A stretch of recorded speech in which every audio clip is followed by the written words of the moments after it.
साथियों, एक बार फिर आपका स्वागत है हमारे YouTube channel study with engineer Sohail में।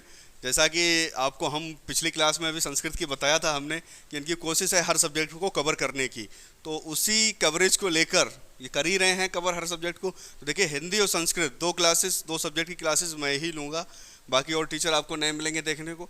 तो संस्कृत की अभी तक आपने क्लासेस देखी हैं, आज आप हिंदी की हमारी पहली क्लास है जिसे आप देखिए। और हिंदी में भी कोशिश हमारी यही रहेगी कि अधिक से अधिक आपका कम से कम प्रयास में अधिक से अधिक तैयार कराया जाए।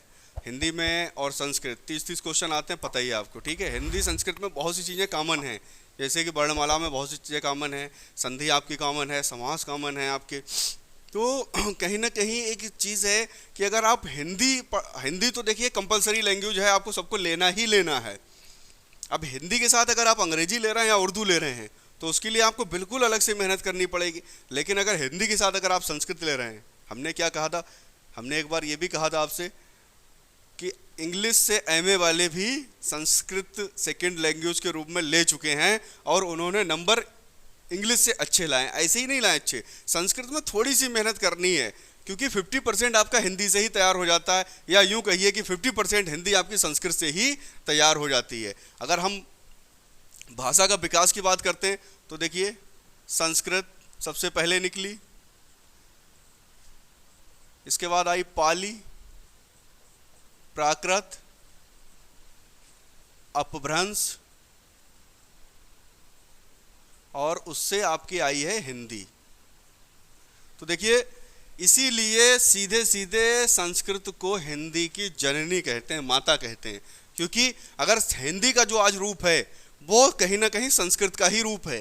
संस्कृत, अगर हम शुद्ध हिंदी की बात करें, शुद्ध हिंदी अगर बोलने की बात करें, शुद्ध हिंदी लिखने की बात करें, तो आपको वो शब्द सारे के सारे संस्कृत से ही उठाए हुए हैं। तो संस्कृत और हिंदी में कोई बहुत ज़्यादा अंतर नहीं है, लेकिन हमने अपनी सुविधा अनुसार हिंदी में बहुत सी चेंजिंग की है, बहुत बदलाव किए हैं। उन बदलाव को अगर देखें तो उन बदलाव के साथ हिंदी को हमने स्वीकार किया है। इसीलिए हिंदी देखिए, संस्कृत से सबसे पहले पाली का रूप विकसित हुआ, पाली से प्राकृत का हुआ, प्राकृत से अपभ्रंश का हुआ, अपभ्रंश से आपका हिंदी का रूप विकसित हुआ। तो इसलिए अब कहीं ना कहीं इसकी जड़ क्या है, माता तो इसकी संस्कृत ही हो गई। तो ये आपका हिंदी का एक विकास है, विकास का क्रम है। अब आगे हम हिंदी देखिए, अब चूँकि पहले भी जो संस्कृत क्लास थी वहाँ भी हमने आपको एक बात बताई थी कि किसी भी भाषा का प्रारंभ उसके संकेतों से, उसके प्रतीकों से होता है। देखिए, अब गुजराती है, मलयालम है, तमिल है, तेलुगु है, हम लोगों को क्यों समझ में नहीं आती है? अब वहाँ के लोग तो उसे समझ लेते हैं, क्यों? क्योंकि उनके प्रतीकों को हम नहीं जानते हैं, उनके जो चिन्ह हैं, प्रतीक हैं, उन्हें हम नहीं जानते। यही कारण, जब उन्हें हम जानते ही नहीं तो उनकी हम भाषा क्या समझेंगे, ठीक है।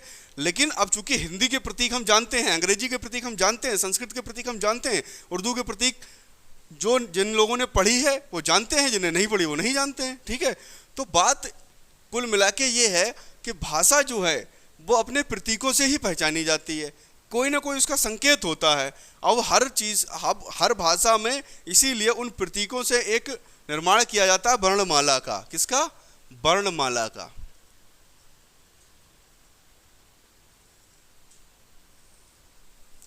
वर्णमाला, देखिए, वर्णमाला बताने से पहले कुछ मुख्य बिंदु हैं। जैसे अगर आपसे क्वेश्चन पूछा जाए कि भाषा की सबसे छोटी इकाई, भाषा की सबसे छोटी इकाई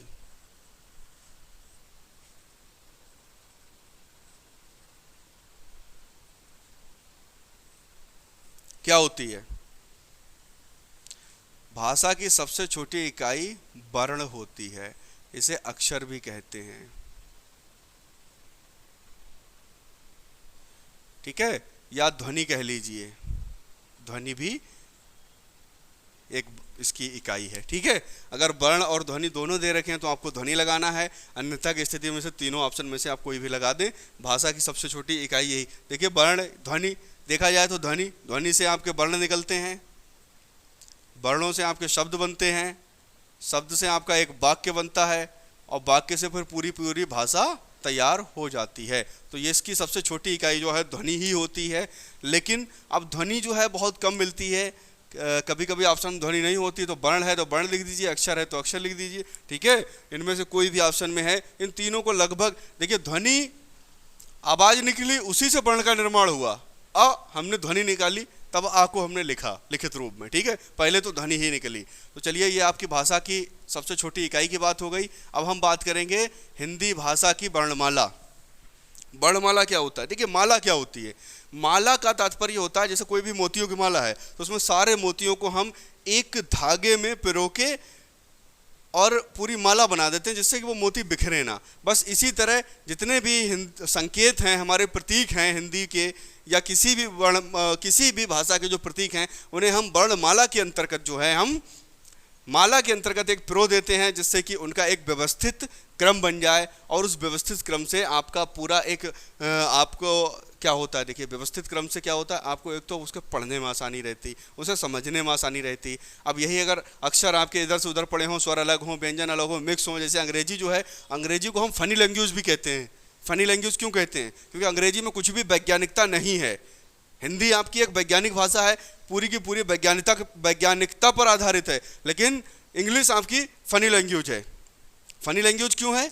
क्योंकि इंग्लिश में आपका कुछ भी क्लियर नहीं है। TO2 होता है, DO होता है, और GO क्या हो जाता है? गो होता है, नहीं होता है? तो ये कहाँ वैज्ञानिकता रह गई? हिंदी में अगर आपका ओ की मात्रा लगी है तो आप चाहे किसी भी वर्ण पे ओ की मात्रा लगा दीजिए, पढ़ा उसे ओ ही जाएगा। अगर का में लगाई तो को, चा में लगाई तो चो, छा में लगाई तो छो, जा में लगाई तो जो। ऐसा नहीं कि उसे हम अलग अलग पढ़ते हैं। दूसरी बात, हिंदी में आपके देखिए वर्णमाला में भी हिंदी में आपके स्वर जो हैं बिल्कुल अलग रखे गए हैं, ठीक है। लेकिन उसमें इंग्लिश में क्या है, उसे बीच में मिक्स कर दिया गया है। बीच में मिक्स करने में पहले उनके स्वर छांटो, ठीक है, उसके बाद भी उन स्वरों को छांटने के बाद भी ए और एन का प्रयोग कहाँ करना है, उसमें भी थोड़ा फनीपन आ जाता है। कि पहले तो आप लोग पढ़ते होंगे, जब आपने जब पढ़ा था तो क्या पढ़ा था कि जहाँ पर आपके वॉवेल्स यानी स्वरों का प्रयोग होता है, उससे पहले एन का प्रयोग होता है। फिर उसमें ध्वनि के हिसाब से लेने लगे, जहाँ वॉवेल की ध्वनि निकले वहाँ होता है। तो इस तरह से कहने का मतलब उसमें बहुत सारी समस्याएं, लेकिन हिंदी में आपकी कोई भी समस्या नहीं है। तो सबसे पहले हिंदी की हम स्वर लेते हैं। देखिए, स्वरों के बारे में विस्तृत रूप से हम चर्चा करेंगे, क्योंकि हिंदी की वर्णमाला से 3 से 4 क्वेश्चन आपको मिलना ही मिलना है। आ अब संस्कृत में देखिए हमने दीर्घ नहीं बताया था, लेकिन हिंदी में आपके स्वर अलग अलग सब लिखे जाएंगे। ई उ री, उसके बाद देखिए आ जाएगा ए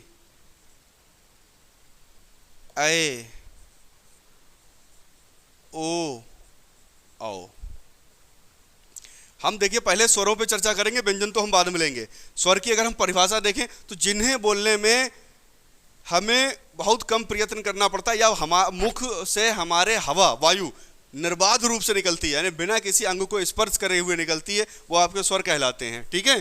तो इनमें कोई भी हमें अतिरिक्त प्रयास नहीं करना पड़ता बोलने में, इसीलिए इन्हें स्वर कहते हैं। अब देखिए कितने हो गए, 1 2 3 4 5 6 7 8 9 10 11 स्वर होते हैं। तो स्वरों की संख्या सीधे सीधे 11। कहीं पर भी अगर पूछा जाए तो 13 नहीं लगानी है, बहुत बड़ा कन्फ्यूजन रहता है। बहुत सी बुक्स आपको मार्केट में अवेलेबल मिलेंगी, कोई 11 बोल रहा है, कोई 13 बोल रहा है, कोई 10 बोल रहा है, कोई 9 बोल रहा है। लेकिन वास्तविकता हिंदी में अगर स्वरों की संख्या, संस्कृत में जब पूछी गई थी तो हमने आपको 9 बताए थे, लेकिन हिंदी में अगर पूछी जाएगी तो आपके 11 होते हैं स्वर, ठीक है। इन 11 के 11 ये स्वर। अब आप कहेंगे 2 और होते हैं जो आपके अंग और आहा होते हैं, ठीक है।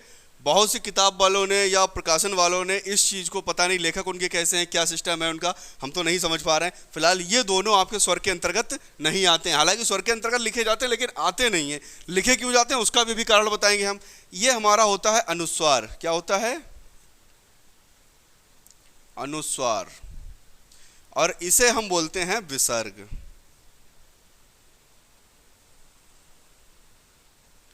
और ये आपके होते हैं अयोगवाह। दोनों मिलके क्या होते हैं?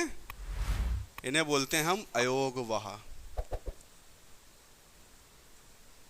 कहने का तात्पर्य, इनका हम वहन सारे स्वरों के साथ कर सकते हैं। यानी ये, अब देखिए यहाँ ये क्या है, अगर इसे हम हटा दें, तो आपको सीधे सीधे स्पष्ट क्या दिख रहा है? ये आ दिख रहा है, आ। तो आ के ऊपर यहाँ संकेत रूप में लगा दिया तो अनुस्वार, अंग बन गया। हमने अगर आगे 2 लगा दी तो ये बन गया विसर्ग। अब यही तो समस्या है। ये आपका अनुस्वार ऐसा नहीं कि अ के ऊपर ही लग सकता है, यहाँ भी लग सकता है, यहाँ भी लग सकता है, यहाँ भी लग सकता है, यहाँ भी लग सकता है, यहाँ भी लग सकता है, किसी पे भी लगा सकते हैं, ठीक है। इसके अलावा ये तो अनुस्वार की बात रही। अब विसर्ग आपका यहाँ भी हो सकता है, यहाँ भी हो सकता है, यहाँ भी हो सकता है, यहाँ भी हो सकता है, यानी सारे स्वरों के आगे और ऊपर ये अनुस्वार और विसर्ग का प्रयोग होता है। अगर हम बात करें केवल व्यंजन पर, इसका प्रयोग कभी भी आपको ना देखने को मिलेगा ना ही होगा। व्यंजन पे इन दोनों का प्रयोग नहीं किया जाता है, यानी इनका वहन, इनका योग जो है वो केवल स्वरों के साथ है, व्यंजनों के साथ नहीं है। अब कहीं ना कहीं आपके दिमाग में, देखिए मैं आपके दिमाग में क्या चल रहा है मुझे ये भी थोड़ा थोड़ा पता लग जाता है, क्योंकि अगर सामने बैठे होते आप तो मैं आपको बता देता कि आपके दिमाग में क्या चल रहा है। अब आप सामने तो है नहीं, ठीक है, चलिए कोई बात नहीं, फिर भी आपके दिमाग में कहीं ना कहीं कुछ क्वेश्चन उठ रहा होगा। जैसे ये आपका लिखा होता है पुनः, लिखा है पुनः। अब आप कहेंगे यहाँ तो व्यंजन के आगे लगा है ये विसर्ग, लेकिन ऐसा नहीं है। अगर हमने आपसे क्या कहा था संस्कृत की क्लास में, हमने, अगर आप जिसने भी हमारी क्लास देखी हो, एक अलग बात है, उसे हमने बताया होगा कि अगर इसे हम बिल्कुल अलग अलग करें तो ये व्यंजन आपका पूरा होता ही नहीं है, व्यंजन में कोई ना कोई स्वर मिला रहता है। तो इस तरह से देखिए, पा में उ की मात्रा है, उसके बाद आपका ना है। अब ना, देखिए व्यंजन की परिभाषा अगर ली जाएगी तो व्यंजन की परिभाषा इस तरह से ली जाएगी, व्यंजन बिना स्वरों की सहायता से बोले ही नहीं जा सकते, व्यंजन को बोलने के लिए स्वर की सहायता लेनी ही पड़ेगी, ठीक है। तो अब इसीलिए हर व्यंजन में स्वर आपका विद्यमान रहता है। अब स्वर में मतलब जहां अगर खाली व्यंजन कोई भी लिखा है, अगर ये का लिखा है तो इसमें आ है, ये गा लिखा है तो इसमें आ है, कहने का तात्पर्य कि अगर कोई मात्रा नहीं है तो उसमें आ है, आ। और बाकी अगर मात्राएं हैं तो वो तो स्पष्ट दिखी जाएंगी। अगर इस पर हम अगर डंडा लगा दें तो इसका मतलब ये बड़ा की मात्रा हो गई, ये मात्रा लगा दें तो ये ई की मात्रा हो गई। तो कहने का तात्पर्य अ को छोड़कर बाकी सारी मात्राएं तो आपको दिखेंगी ही दिखेंगी। लेकिन जहां अब देखिए यहाँ तो क्या है आपका आ है, तो ये विसर्ग कहाँ लगी हैं, आ के आगे लगी हैं, ना कि ना पे लगी हैं, ये विसर्ग लगी हैं आप पे। तो यहाँ से अब आपका डाउट दूर हो गया होगा, आपके ये दिमाग में बिल्कुल भी अब संख्या नहीं रही होगी कि हाँ कि विसर्ग का प्रयोग जो है व्यंजन के आगे होता है। विसर्ग और अनुस्वार का प्रयोग केवल और केवल स्वर के आगे ही होता है।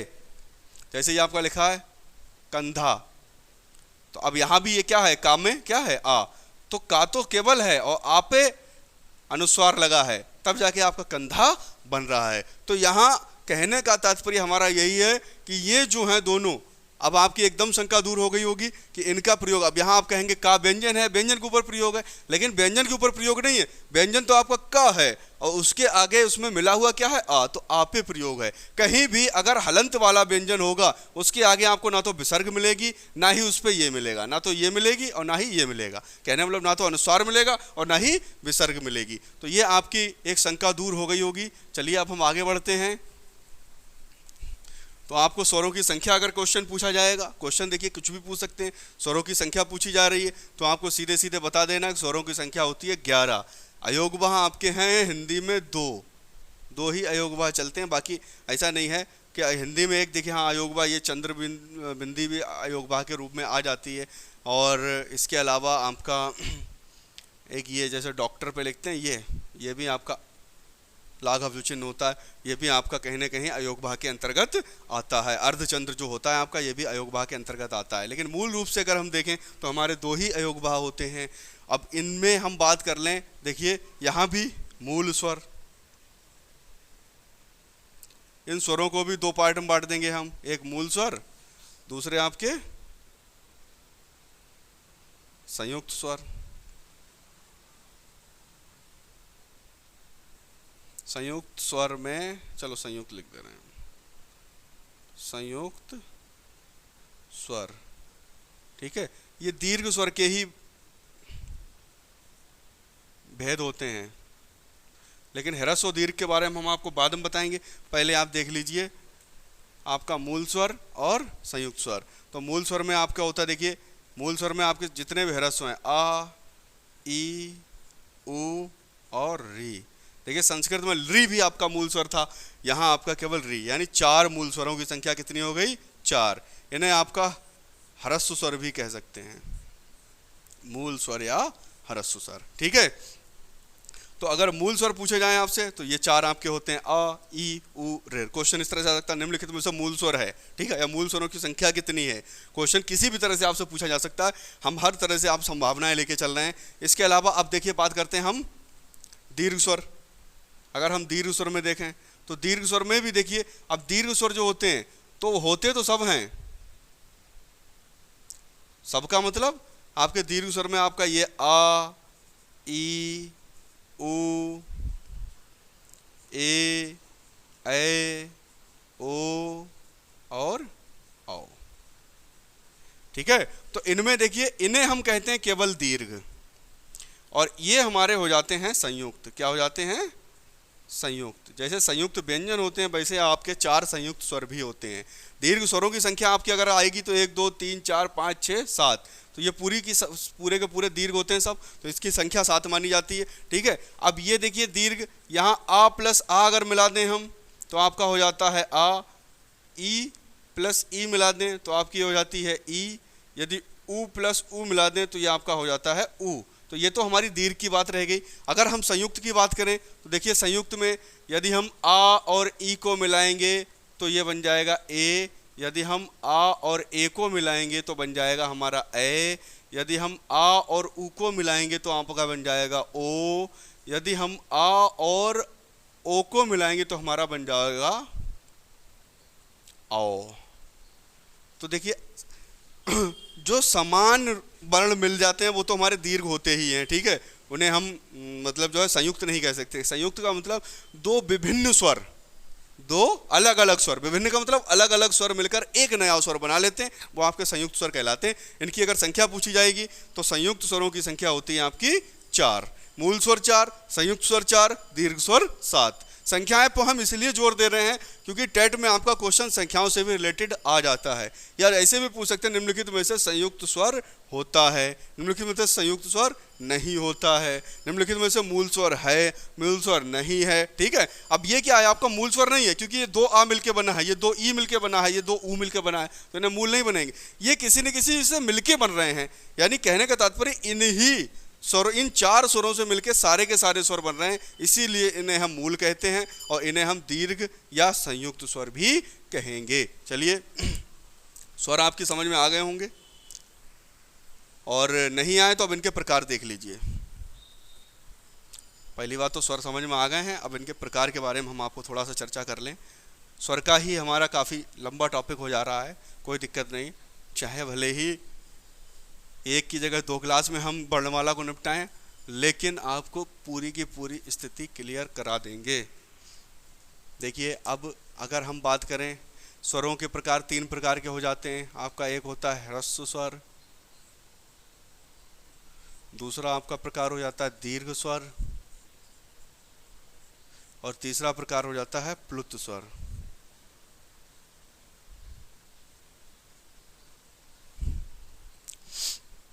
देखिए ह्रस्व स्वर, दीर्घ स्वर और प्लुत स्वर। ह्रस्व स्वर में आपको पता ही है आ, ई, उ, रे। दीर्घ स्वर में भी आपको पता है आ, ई, ओ, ए, ओ और औ, 7 स्वर होते हैं।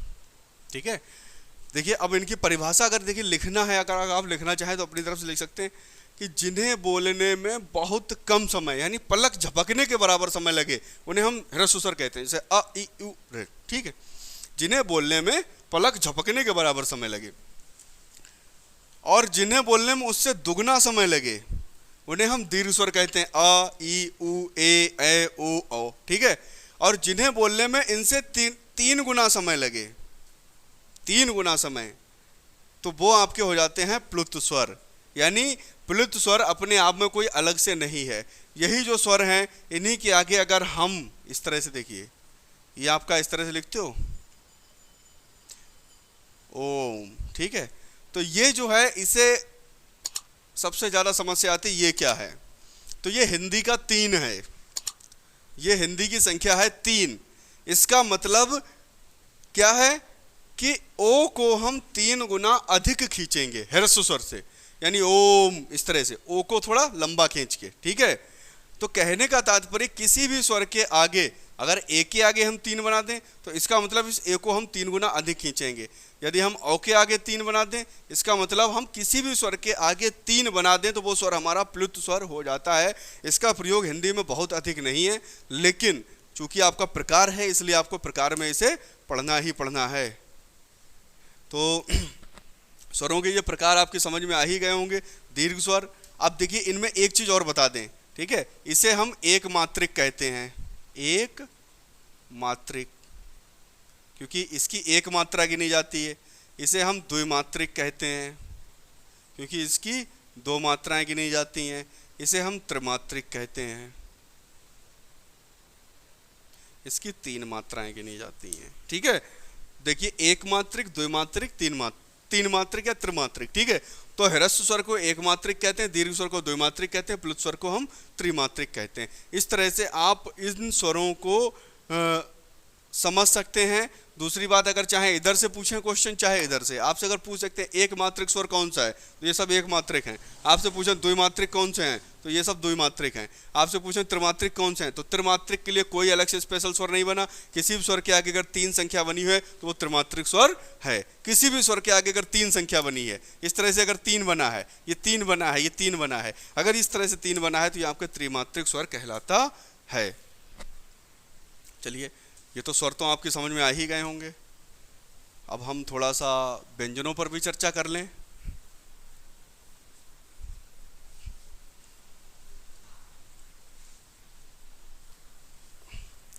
देखिए व्यंजन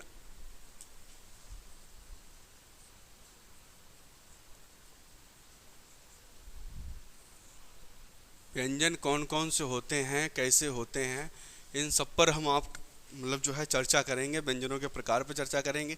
सबसे पहले देखिए हम वर्गों को लेते हैं। तो सबसे पहले हमारा क वर्ग स्टार्ट होता है। इसमें आपके क्या आते हैं, क, ख, ग, घ, अंगा, ठीक है। उसके बाद आपका आता है च वर्ग। च वर्ग में आपका क्या है, च, छ, ज, झ, या। फिर आपका आता है ट वर्ग।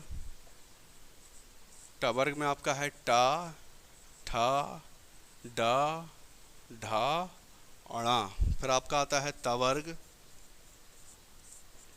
त वर्ग में आपका है त, थ, द, ध और न। फिर आपका आता है प वर्ग। प, फ, ब, भ, म, ठीक है। ये आपके होते हैं 25 वर्ण टोटल। देखिए 25 कैसे हो गए, एक 5 हैं और 5 वर्ग हैं आपके। वर्ग नंबर 1, 2, 3, 4, 5 और वर्ण नंबर 1, 2, 3, 4, 5। पहला वर्ण, दूसरा वर्ण, तीसरा वर्ण, चौथा वर्ण, 5वां वर्ण, ठीक है। संस्कृत में हमने आपको अलग तरह से, तो माहेश्वर सूत्रों में पूरी वर्णमाला है, यहाँ हम आपको स्पष्ट करके बिल्कुल अलग अलग करके बता रहे हैं जैसे आपकी होती है। अब मोस्टली सबसे बड़ी समस्या क्या होती है कि कहीं ना कहीं आप अगर हिंदी में देखें तो वर्णमाला याद करना लोगों को लगता है बहुत ज़्यादा कठिन काम है। बहुत कठिन काम नहीं है, आपको बस एक क्रम देखना है। आपका देखिए का, चा, टा, ता, पा, का, चा, टा, ता, पा, यानी ये वर्ग हो गए आपके। का वर्ग, का, खा, गा, घा, अंगा, चा, छा, जा, झा, टा, ठा, डा, डाणा, ता, था, दा, दाना और पा, फा, बा, भा, मा। ये आपके हमारे 5, इन्हें हम बोलते हैं वर्गीय व्यंजन। वर्गीय व्यंजन या कह लीजिए स्पर्श व्यंजन, ठीक है। ये स्पर्श व्यंजन या वर्गीय व्यंजन कहलाते हैं। पहला प्रकार देखिए, ठीक है। का से लेकर मां तक के वर्ण क्या कहलाते हैं, स्पर्श व्यंजन कहलाते हैं। क्वेश्चन आ चुका है टेट में, का से लेकर मां तक के मतलब वर्ण क्या कहलाते हैं, स्पर्श व्यंजन कहलाते हैं, ठीक है। स्पर्श व्यंजनों की संख्या कितनी है, तो स्पर्श व्यंजनों की संख्या होती है 25 यानी 25।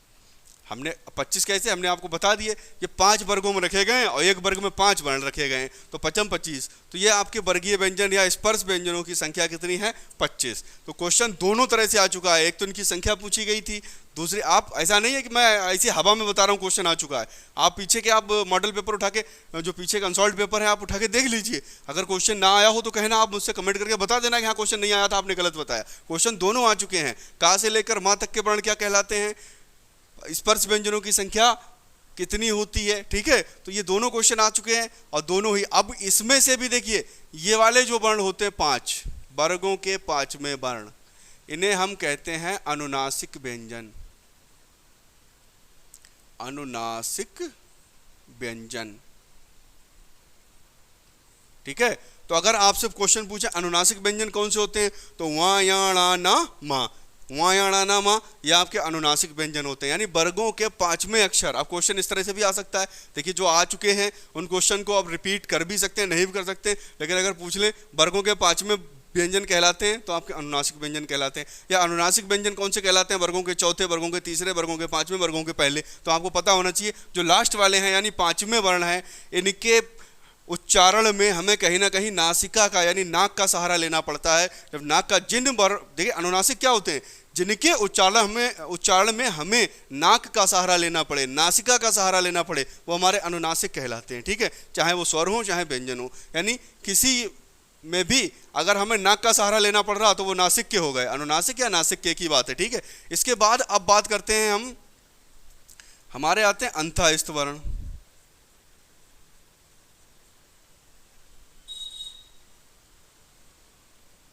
अंतःस्थ व्यंजन, तो देखिए अंतःस्थ व्यंजन जो हैं वो आपके होते हैं या रा लावा, ठीक है। संस्कृत में इन्हें स्वरों के जस्ट बाद रखा गया वर्णमाला में, लेकिन यहाँ आपका नीचे रखा गया, लेकिन उससे भी कोई फर्क नहीं पड़ता है। आप देखिए या वा रा ला, वहाँ या वा रा ला कहते हैं, यहाँ या रा ला वा कहते हैं, ठीक है। चाहे कैसे भी कह लीजिए, या और वा ये आपके दो जो कहलाते हैं अर्धस्वर, क्या कहलाते हैं, अर्धस्वर। संस्कृत में ये चारों ही अर्धस्वर कहलाते हैं, लेकिन हिंदी में अगर क्वेश्चन पूछेगा अर्धस्वर है तो या तो या होगा या वा होगा, ऑप्शन में इनमें से दो में, निम्नलिखित में से अर्धस्वर है तो या और वा में से जो भी है उसे अर्धस्वर कहते हैं हम, ठीक है। इन्हें अंतःस्थ व्यंजन कहते हैं। अब ये क्वेश्चन आ चुका है, ये भी क्वेश्चन आया हुआ है, निम्नलिखित में अंतःस्थ व्यंजन है या अंतःस्थ व्यंजन कौन से होते हैं, या वा रा ला, ठीक है, सा सा सा सा, छात्राज्ञा, इस तरह से आपके ऑप्शन दिए होंगे। तो आपको पता होना चाहिए अंतःस्थ व्यंजन आपके या वा रा ला होते हैं। उसके बाद आता है ऊष्म व्यंजन। हम आपको अलग अलग नाम बता रहे हैं, ये नाम आप ध्यान रखेंगे तो आपको कोई भी दिक्कत नहीं होगी। वर्णमाला से 3 से 4 क्वेश्चन हिंदी में आना ही आना है, ठीक है। तो ऊष्म व्यंजन आपका हो जाएंगे सा, सा, सा और हा। ये आपके ऊष्म, ऊष्म का मतलब गर्म व्यंजन, इनकी यानी जिनके उच्चारण में मुंह से गर्म हवा निकलती है वो आपके ऊष्म व्यंजन कहलाते हैं। तो ऊष्म व्यंजन आपके हो गए, ठीक है। अब ऐसे भी क्वेश्चन आता है निम्नलिखित में से ऊष्म व्यंजन है, तो आपको पता होना चाहिए सा सा सा, यानी तीनों सा और हा मिलके ये 4 के 4 ऊष्म व्यंजन। अंतःस्थ व्यंजनों की संख्या कितनी होती है, 4। ऊष्म व्यंजनों की संख्या कितनी होती है, 4, ये ध्यान रखना, ठीक है। उसके बाद आते हैं संयुक्त व्यंजन।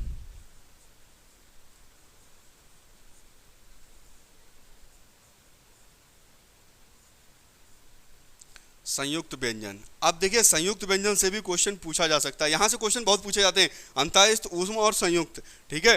तो संयुक्त व्यंजन कौन कौन से होते हैं, एक ये आपका होता है छा, इसे अगर हम देखें ये आपका मिलता है का और इस वाले सा से मिलके, ठीक है, क और सा।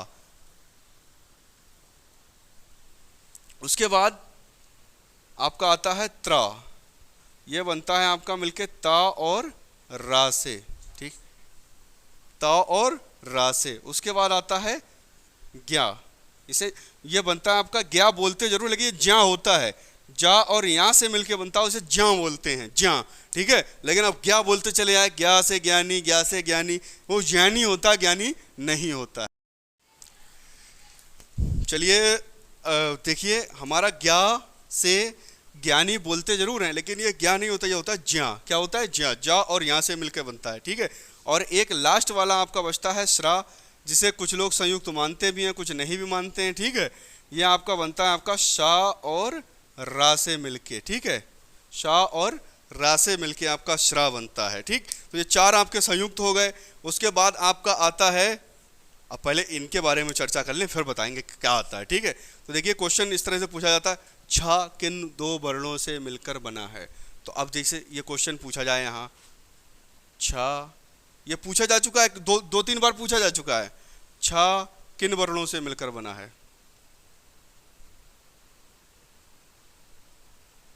मिलकर बना है। ठीक है, ऑप्शन ए आपका इस तरह से दे दें, का प्लस सा। ऑप्शन बी आपका दे दें, का प्लस सा। ऑप्शन सी दे दें आपका, का प्लस सा। मैं तो आपको टफ करके ऑप्शन दे रहा हूँ। और यहाँ आपका दे दें का प्लस सा। तो आपको क्या सही करना है। ठीक है, तो देखिए छा है, अगर ये यहाँ हलंत लगा दें हम तो ये ऑप्शन ये सही हो जाएगा, क्योंकि हलंत नहीं होता है, इसलिए आपका ये वाला ऑप्शन ए वाला सही है। ठीक है, क्योंकि का आधा होता है, यानी का में स्वर नहीं होता है और सा में स्वर होता है। ठीक है, बाकी जो वहाँ पूछा गया था उन्होंने दिया था का प्लस सा, ठीक है, ता प्लस रा, जा प्लस या, शा प्लस रा, इस तरह से ऑप्शन दिए तो वो तो बहुत सरल हो जाते हैं, बता ही देंगे। अगर आपको हलंत वाले में भी थोड़ा कठिन ऑप्शन भी दे दें तब भी आप आराम से कर देंगे, क्योंकि पहले वाले पे हलंत रहेगा, दूसरे वाले पे हलंत नहीं रहेगा। तो इस तरह ये क्वेश्चन पूछा जा चुका है। जो पूछा गया था उसमें इस तरह से ऑप्शन नहीं थे, उसमें ऑप्शन थे आपके वही का प्लस सा से, ता प्लस रा से, जा प्लस यहाँ से, शा प्लस रा से, इस तरह से पूछा था। बिल्कुल अलग ऑड क्वेश्चन एकदम वो थे। अब इसके बाद देखिए, अब आपसे ता पूछें, देखिए छा और ज्ञा ये दो जो हैं ज़्यादा इंपॉर्टेंट हैं, इनमें ज़्यादा पूछते हैं। ये ज्ञा या ज्या कह लीजिए इसे। ठीक है, ज्या जो है वो जा और यहाँ से मिलकर बनता है। अगर इसका शुद्ध उच्चारण देखें तो ज्या होता है, ज्या। ठीक है, तो अब बात करते हैं हम उत्क्षिप्त वर्ण या द्विगुण व्यंजन। उत्क्षिप्त या द्विगुण व्यंजन, देखिए ये अड़ा और ढ़ा,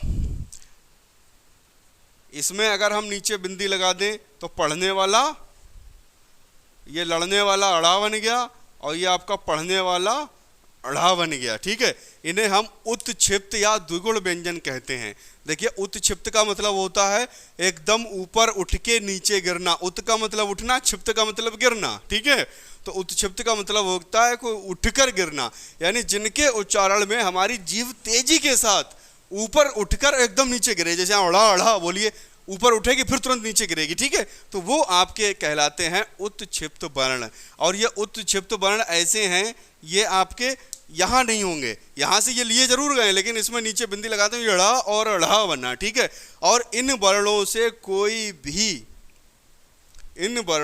कोई भी शब्द नहीं बनता, यानी ये बीच में ही आएंगे या लास्ट में आएंगे, शुरुआत में कभी भी ये नहीं आते हैं। ऐसा नहीं अड़ा से कोई ये अड़ा से बन जाए, इस अड़ा से कोई वर्ण बन जाए, कोई भी शब्द इन वर्णों से मिलकर नहीं बनता है। तो आपके देखिए दो होते हैं आपके द्विगुण व्यंजन या उत्क्षिप्त। ठीक है, चार आपके हो गए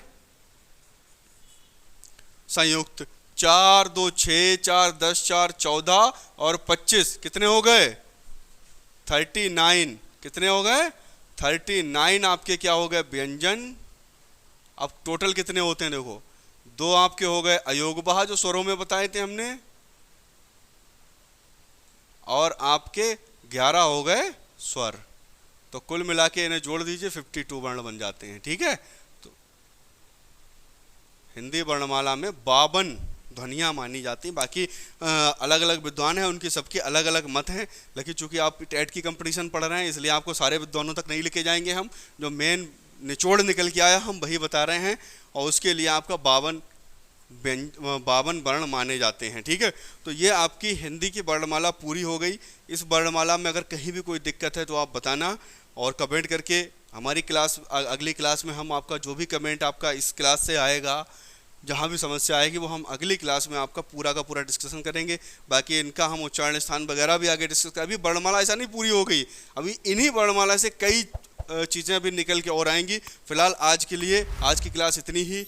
आपको संयुक्त, ऊष्म, अंतःस्थ, उत्क्षिप्त, ये नीचे के व्यंजनों पर जितना अधिक ध्यान दे देंगे यहाँ से क्वेश्चन उतना ही अधिक मिलता है। बाकी क्वेश्चन यहाँ से भी मिलते हैं लेकिन यहाँ से चांस ज़्यादा रहता है। ठीक है, तो आज के लिए हमारा क्लास इतना ही। धन्यवाद। जय हिंद, जय भारत।